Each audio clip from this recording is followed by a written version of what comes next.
Hello everyone, नमस्कार। मैं आपके अपने यूट्यूब चैनल हैरी क्लासेस में आपका बहुत बहुत स्वागत करता हूं दोस्तों। जैसा कि हम कक्षा 12 का गणित भाग 1 स्टार्ट कर चुके हैं दोस्तों, उसका हम आज अध्याय 1 संबंध एवं फलन दोस्तों पार्ट 5 करने जा रहे हैं दोस्तों। जैसा कि आज का जो टॉपिक है हमारा दोस्तों वो है संबंध, रिलेशन।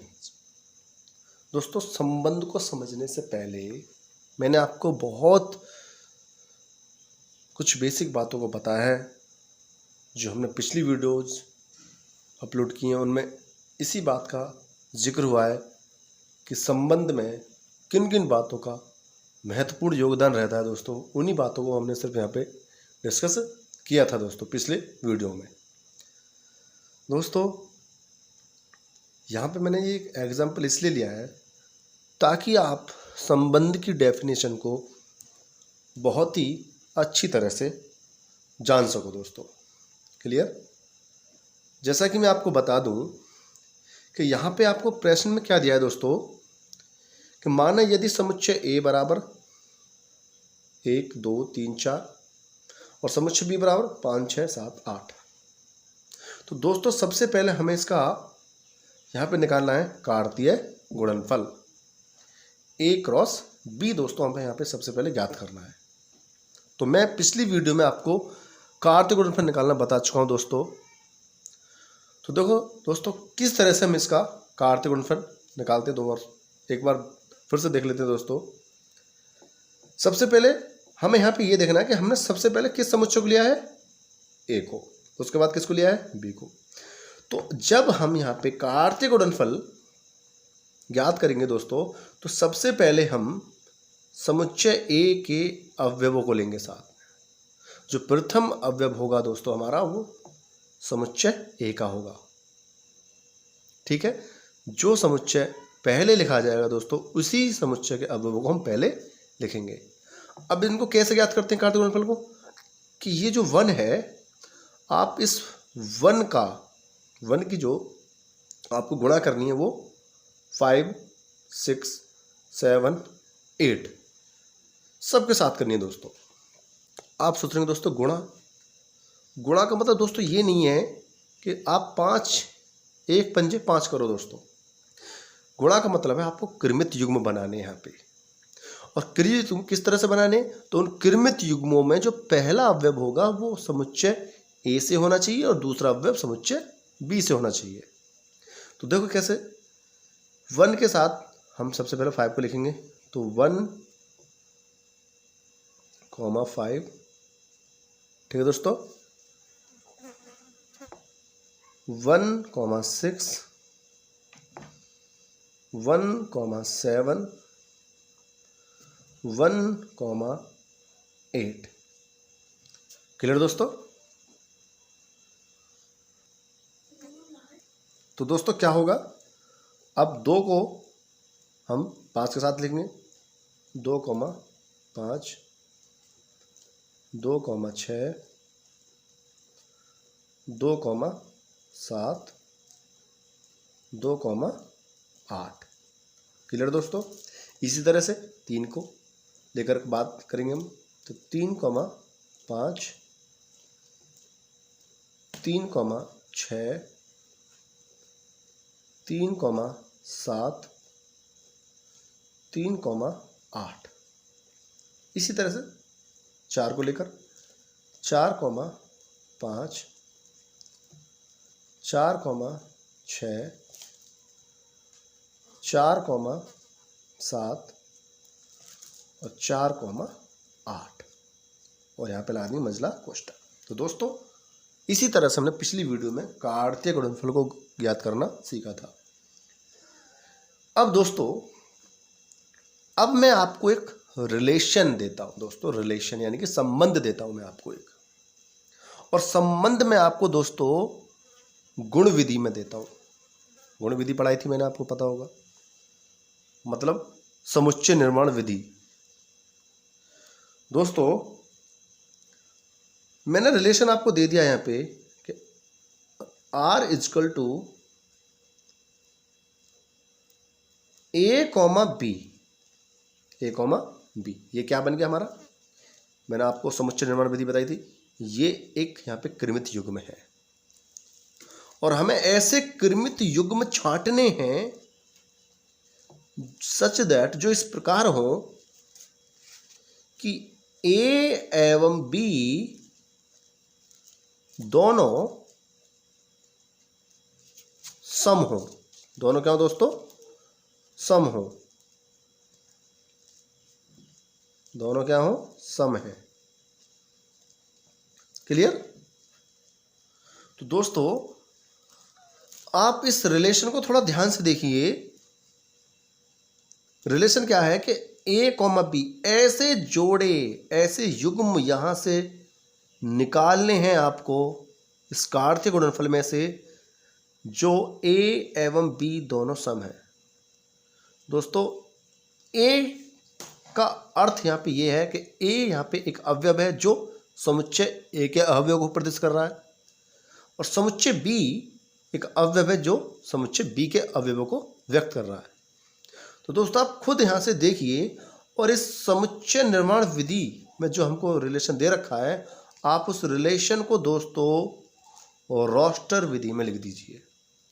और वो रोस्टर विधि में आप कैसे लिखोगे तो आप गौर से देखिए कि आप उन युग्मों को यहाँ से छांटिए जिनमें दोनों संख्याएं यानी कि ए और बी दोनों संख्याएं सम हैं दोस्तों। तो आप देखिए पहली वाली संख्या, पहले वाले क्रमित तुमको देखिए यहाँ पे दोनों संख्या विषम है, यहाँ पे एक विषम है और एक सम है, ये भी नहीं जोड़ा है हमारे लिए। यहाँ पे दोनों विषम, यहाँ पे एक विषम और एक सम। तो आप गौर से देखिए ये 2 और 6 दोस्तों, देखिए इसको गौर से इस क्रमित युग्म को, 2 भी एक सम है और 6 भी एक सम है। तो हम इसको यहाँ से उठाकर इस रिलेशन में यहाँ पे लिख लेंगे। क्लियर दोस्तों? और कौन सा है दोस्तों? 2,8, 2 भी यहाँ पे सम है, 8 भी सम है, तो 2,8। क्लियर दोस्तों?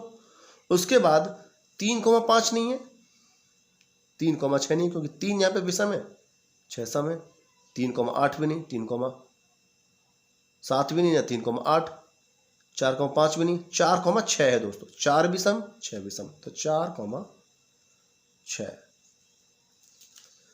उसके बाद 4,7 नहीं, 4,8। तो दोस्तों हमने ये बना लिया रिलेशन का समुच्चय और किस रूप में? रोस्टर विधि में दोस्तों। क्लियर? इसके बाद दोस्तों पिछली वीडियो में मैंने बात करी थी उप समुच्चय को लेकर। तो दोस्तों मैंने उप समुच्चय की परिभाषा आपको क्या बताई थी? वहां पे उप समुच्चय की परिभाषा बताई थी, तो आप देख सकते हो ए क्रॉस बी कार्तीय गुणनफल में निकाला है। यहाँ पे ये भी एक समुच्चय है और यहाँ पे जो रिलेशन है वो भी एक समुच्चय है। तो दोस्तों रिलेशन के जितनी भी यहाँ पे अवयव हैं ये सभी के सभी अवयव तो आपको इस कार्तीय गुणनफल में नजर आ रहे हैं दोस्तों, क्योंकि 2,6 यहाँ भी है, 2,6 ये रहा, 2,8 यहाँ है तो 2,8 यहाँ पर है, 4,6 यहाँ पे है तो 4,6 यहाँ पर है, 4,8 यहाँ पे है तो 4,8 यहाँ पर है। हमारे रिलेशन में जितने भी अवयव हैं वो सभी के सभी अवयव हमारे कार्तीय गुणनफल में उपस्थित हैं। तो दोस्तों यहाँ से हम बोल सकते हैं कि जो R है, R जो संबंध है, R उपसमुच्चय है, R उपसमुच्चय है किसका? A क्रॉस B का, यानी कार्तीय गुणनफल का। बात समझ में दोस्तों? R उपसमुच्चय है A क्रॉस B का। दोस्तों इसको मैं ऐसे भी लिख सकता हूं सांकेतिक भाषा में कि R सबसेट होता है A क्रॉस B का।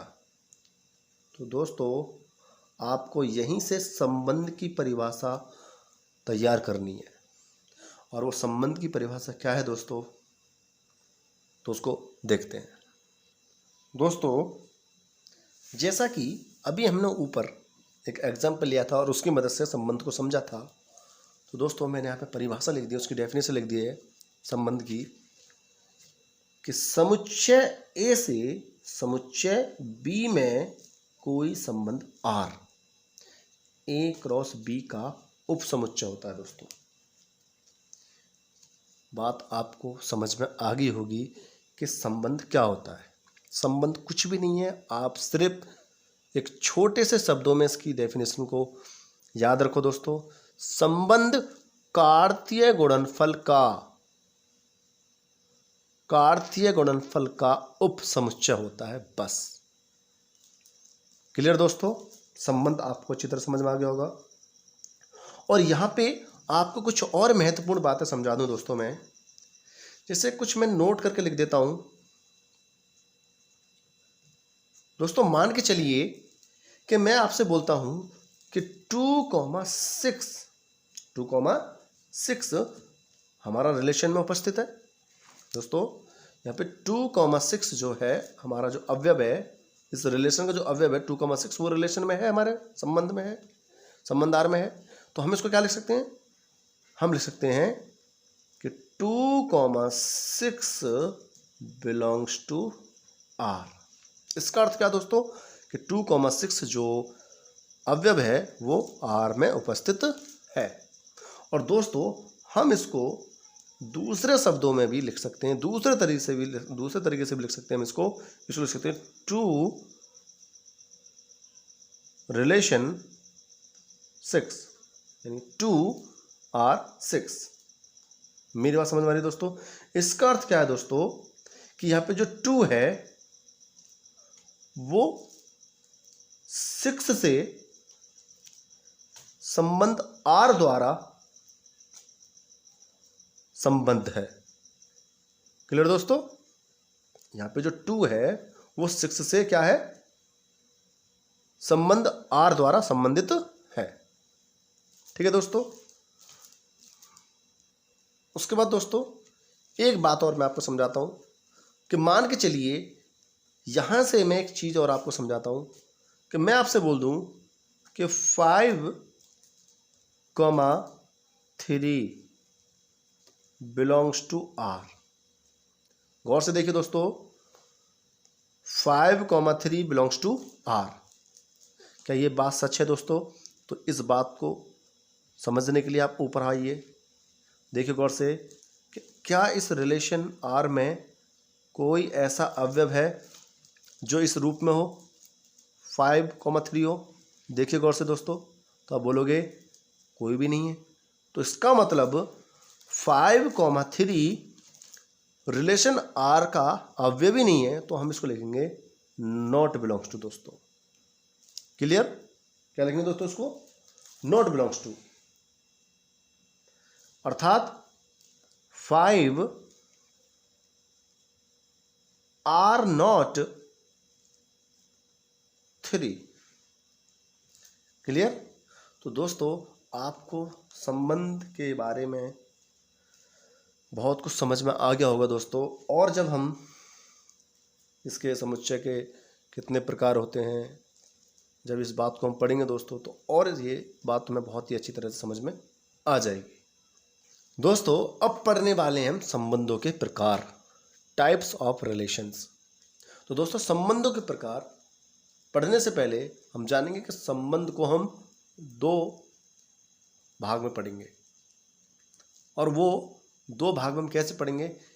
एक भाग में हम समझेंगे दोस्तों यहाँ पे कि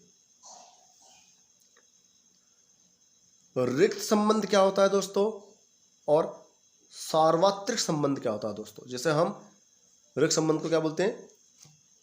एम्प्टी रिलेशन। और सार्वत्रिक संबंध क्या बोलते हैं दोस्तों?